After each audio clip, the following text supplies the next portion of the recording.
This knowledge is occulted, meaning hidden. Okay, now, how many people here came here today thinking that they were going to hear information about the occult by a show of hands? Okay, about half the room. Good.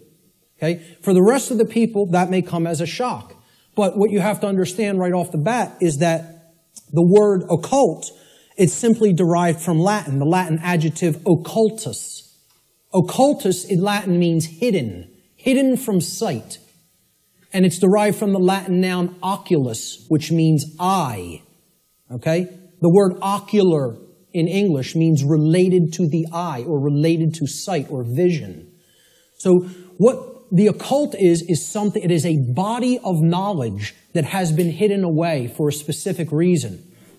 And we're going to get into what that reason is.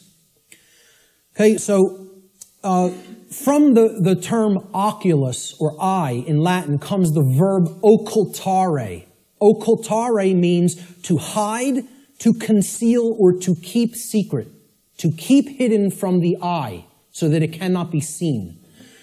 The information regarding natural law is occulted knowledge. It is knowledge that has been hidden from humanity. Okay? It's held by the few, which is represented here at the top of this pyramid. You can look at this as a pyramid representing knowledge or ignorance. At the top of the pyramid, you have knowledge. It's the higher you go in the pyramid, the more knowledge.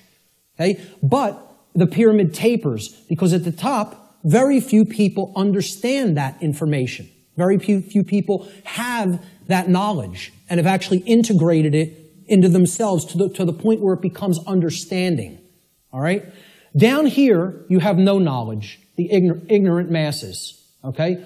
And up here, you have the people who are in the know, right, who have this knowledge about how natural law works and are actually using it for a certain reason. We're going to get to that next, what that is. So please, as you go through this seminar, please keep in mind, if I ever use the term occult, all I'm talking about here is hidden knowledge. That's what it means. Occulted knowledge is hidden. Now, why would anybody want to hide knowledge that is extremely important? Well, there's a very specific reason. All right? But before we even get to that, we have to talk about what is this occulted knowledge? What is the body of knowledge? What does it comprise? When I'm saying the occult, the knowledge of the occult, what do I mean by that? All right? Occult knowledge constitutes two things. There's two general bodies of occult knowledge. In the actual mystery traditions and in occult schools, they talk about these as arcana, A-R-C-A-N-A, arcana. The word arcana is also Latin. It means knowledge. Okay? That's all it means. So there's two bodies of knowledge. There's one body of knowledge in the occult called lesser arcana, the lesser arcana, or the minor arcana. This means the knowledge of the microcosm, the knowledge of the small things. Okay? It doesn't mean it's less important. It means it's dealing with the individual units of consciousness, the human psyche, the psyche of the individual. Okay? So the first major body of occult knowledge constitutes knowledge of human consciousness, how it works, how it operates, what our motivations are, things like that. Okay? The second body of occult knowledge is called the greater arcana or the major arcana. All right? And again, this doesn't refer to that it's more important. It refers to it is the macrocosmic understanding, the understanding of the very large laws of nature that govern the macrocosm. Okay? So universal laws are part of the greater arcana of occult knowledge. And what I call here today, under the umbrella, the term natural law, falls into that second category of greater knowledge, the greater arcana of occult knowledge. Okay? And what these natural laws are unseen and universal spiritual laws. We could talk about the word natural here too. Natural is derived from Egyptian and other Middle Eastern tradition languages. Okay? The word neter in Egyptian, which would have been spelled without vowels. If we transliterated it, it would be NTR in English. Neter means spirit in Egyptian, in ancient Egyptian. The suffix al, even in English today, but if you go back into Arabic languages and ancient Middle Eastern languages, al as a suffix actually means of or related to, or having come from. Okay? So natural, if you put these root words together, neter and al, right? It means of or related to the realm of spirit, of or related to God, actually. The word neter also meant God, spirit or God. Okay? So this is the spiritual domain, the laws that actually are operating in the unseen realm. Okay? Now, they manifest in the physical realm. We're going to talk about that. Okay? Because that's the operation that it trickles down from. It starts in the spiritual domain, and then it manifests in the physical domain. All right? So it's important to understand these two bodies of knowledge. The lesser arcana, okay, is about the monad or the individuated unit of consciousness of the human being. And then the greater knowledge is about the laws that govern the macrocosmic universe. All right? So, what these laws do, this body of the workings of nature that I am calling under the umbrella natural law, they're universal spiritual laws which govern the consequences of behavior. They govern the consequences of behavior. And I would add a caveat to that. They govern the consequences of behavior for intelligent species, for beings that are capable of coming to their understanding. Okay? And I would delineate that from, like, the animal kingdom. Okay? The animal kingdom is not held to the same standard as human beings when it comes to this body of information. Because I don't think you're going to sit down with your cat and explain natural law to it. Okay? So when people say, well, why doesn't the animal kingdom held to account in the same way that human beings are? It's because, surprise, surprise, we don't share the same level of consciousness. Okay? There is differences in levels of consciousness and abilities to comprehend information and to actually know how something works. Just like you will not be explaining physics to your dog anytime soon, okay? You're not going to explain natural law to the animal kingdom and have them grasp it because they're not at the same level of consciousness as we are. Okay? So we are held to a different account when it comes to natural law. It governs human behavior. It would be an easy way of saying it. This body of knowledge has actually been called consequentialism by past researchers and teachers. And I have no problem with that term. I've actually looked into consequentialism, and it's quite similar, okay, in its scope and what it teaches. It's been called karma, karmic law, in many Middle Eastern and Eastern traditions, okay? And I have no problem with that term for it either. It has been called in some of the Western traditions and Christian traditions moral law, and I have no problem with that term either.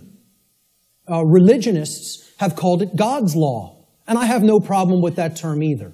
I have no problem with any of these terms being applied to the umbrella of natural law, because that is essentially what it is. But we're going to get deeply into how it works and operates in our lives here today. Why is this knowledge hidden away from people? To what ends? The knowledge of the occult, the hidden knowledge about how natural law works and how consciousness works, is not commonly known. That's why it's not the exoteric. It's not given to the masses. It's the esoteric. It is reserved for the few. And there's a reason for that. It's been deliberately hidden away and kept from the general public in order to create and maintain a power differential. Because if someone else is an extreme level of knowledge, and they know how something works, like something as trivial as how human consciousness works, how human motivations work, how human perceptions work, how human beings can be manipulated. If somebody has deep knowledge of that information, and there's a whole bunch of people over here who have not one iota of how that works, What kind of a number do you think somebody can do on people like that? See, the way I ask people to look at this is real simple. Imagine a very, very, very advanced psychologist at the top of his field, wrote all the textbooks, okay? And he's got a house out in the burbs. He comes into the university. He's got tenure, okay? He's got the trophy wife, the house out in the suburbs, the 3-car garage, driving the Lexus into work at his tenured job. And he finds out that his trophy wife is having an affair because she's bored. She's not satisfied with him at home. And it's maybe the 19-year-old, captain of the local high school football team or something. He's a senior. He's a star football player, right? The jock, yeah. And she has a fling with him. Well, what if he decides, I'm going to become buddy-buddy with my boy here after finding out about his wife's affair? And this kid, this punk, who's cheating on, my wife's cheating on me with, he knows nothing. He doesn't study the mind. He doesn't know anything even about himself. He watches TV 6 hours a day, plays violent video games, is obsessed with football, What kind of a number you think that psychologist can do on that kid? Total number. That's the answer, exactly. That's right. He could do a total number on him. He can gain his confidence. He can get into his head. And I guarantee you give him a little bit of time, he could screw up his life based on what he knows and how he would be able to manipulate based on his hatred of that person. Well, guess what? That's the position humanity's in. We're that punk jock. And I'm not saying we necessarily did something to deserve it, but we're in that same position where the people with this knowledge at the highest levels, they hate us. And they're doing a total number on us because we don't have this knowledge. And until that changes, don't expect the playing field to be leveled. Expect it to get worse. Okay? The knowledge is hidden to create and maintain a power differential between those who hold it and those who are ignorant of it. It's that simple.